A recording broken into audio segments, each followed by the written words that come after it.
Thus far, we've mostly been talking about the idealizing and spiritual elements of Romantic poetry, but it's important to realize that in this period, many were much more interested in the monstrous and the ghostly than in walking through a field of daffodils. So the Gothic mode was hugely popular during the Romantic period. So it's important to understand something about it in reading the poems that I've asked you to look at for this week. I've divided this into three different ways in which we can approach the term Gothic, uh, either historical, aesthetic, or theoretical. And I'll talk mostly about the historical in this video and the aesthetic and theoretical in the next ones. First of all, when we hear the word Gothic now, we tend to think of a particular aesthetic, the Goth aesthetic, the gloominess associated with it, and so on. It's important to understand, though, that originally this word was a purely historical designation. It referred to the period that we now tend to call the medieval period or the Middle Ages, a time that was supposedly more barbaric. Horace Walpole wrote the novel The Castle of Otranto, which he subtitled A Gothic Story, and in the mid 18th century. But it was called a Gothic story because he was passing it off as a 12th century manuscript that he just had happened to find. So Walpole's aesthetics here are deliberately a challenge to the 18th century novel. Gothic times equated with superstition, and therefore it was appropriate for representations of the supernatural. At that time, you couldn't write a modern ghost story because, well, we don't believe in ghosts anymore, right? So Walpole's use of this term to describe his novel, which was filled with supernatural events, an innocent heroine pursued by a vicious, passionate villain in a forbidding castle, and so on, very much paved the way for the term's shift to an association with the supernatural and the horrifying. It still took a little while to get to this point, though. Walpole was very much ahead of his time. It took about 15 more years for another Gothic novel to be written. So he inspires writers like Clara Reeve and Anne Radcliffe, who are much more hesitant about depicting supernatural events. They move towards a more rationalized version of the Gothic, whereby any supernatural or seemingly supernatural occurrences are explained away by the end. And Radcliffe was hugely popular in the 1790s and spawned many imitators. So the huge masses of Gothic literature written in the 1790s and 1800s is precisely what Wordsworth is responding to in his preface to Lyrical Ballads when he talks about sickly and stupid German tragedies. We'll also talk about the aesthetic, the way the term then becomes associated with a certain mood and set of conventions, and also from a theoretical perspective, the way the Gothic can be defined as the troubling of boundaries, cultural norms, distinction between self and other, and so on. As I've suggested, Wordsworth criticized the Gothic, as did many other writers at this time.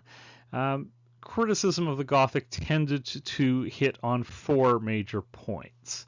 Number one, sensationalism. The Gothic was supposed to appeal to the lowest forms of pleasure. It was a physical kind of appeal, the way your body feels when you hear a scary story, contrasted with the mental or spiritual pleasures that the Romantics claimed for their poetry. Number two, simply the grounds of the supernatural, which contrasts with the Wordsworthian idealization of nature. For the Romantics, our souls can be cleansed by contact with the natural world, while the idea of ghosts and spirits was seen as dangerous and unhealthy.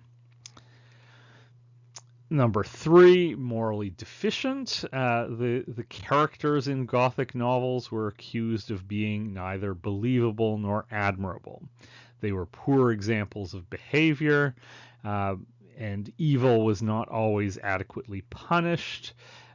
Good characters sometimes behaved badly or weakly. So there's a certain threat here to the comfort level of readers, especially at this time. The assumption was that it was women and children reading these kinds of novels, although evidence points to the fact that men were equally readers of the Gothic. And finally, the Gothic was seen as money grubbing, that it was written purely for profit. These books were often badly published, plagiarized in various ways. So basically, publishers were seen to only care about profits, not about the consequences of the novels they were selling. So on these 4 points, we can kind of see a contrast between the Gothic and what I've been calling Romanticism up to this point. However, it's important to realize that these are not two simply opposed terms.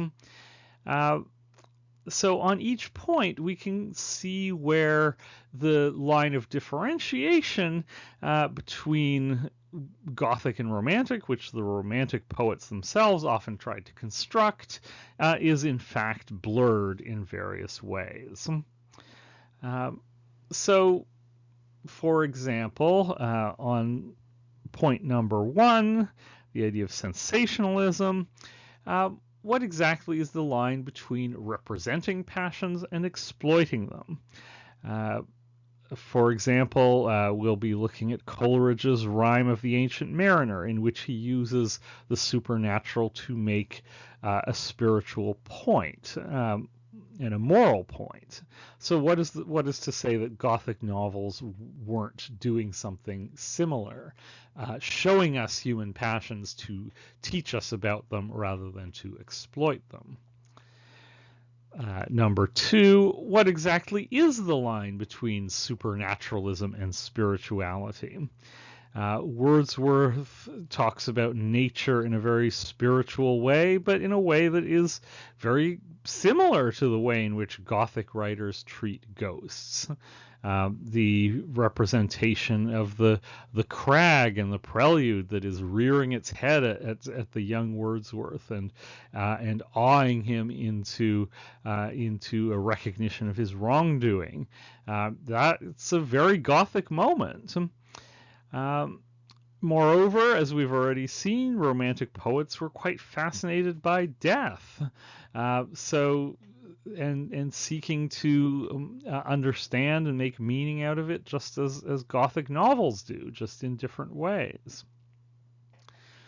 Number 3, what exactly is the line between immoral characters and romantic transgressors? Both Romanticism and Gothic works are obsessed with transgressive figures. A lot of the Romantic works we'll read claim a greater sense of moral purpose for its rebels. But in many ways, they are highly influenced by the more popular representations of the Gothic. We've already talked about the Byronic hero, and the Byronic hero is very much influenced by the Gothic villain in many of its traits. It's anti-sociality, it's rejection of conventional morality, and so on. And number 4, many Gothic novels were in fact highly original, while some Romantic poetry could be highly derivative. So originality is not the clear distinction here either. Think, for example, of how much Wordsworth and Coleridge influence and quote one another. So the Gothic was, on one hand, a hugely popular form, but on the other hand, marginalized by the literary establishment, which somewhat perversely tried to capitalize on precisely those things it criticized in order to make their works more popular. So my argument then is that there's not such a great difference between Gothicism and Romanticism as the poets claimed. And the readings for this week are great examples of that, in that we have writers, some of whom are highly canonical Romantic writers, writing in the Gothic mode. So it might be fair then to speak of Gothicism as the underside of Romanticism. It's in these Gothic works that the impulses and desires that the canonical literary Romantic poetry cannot acknowledge within itself.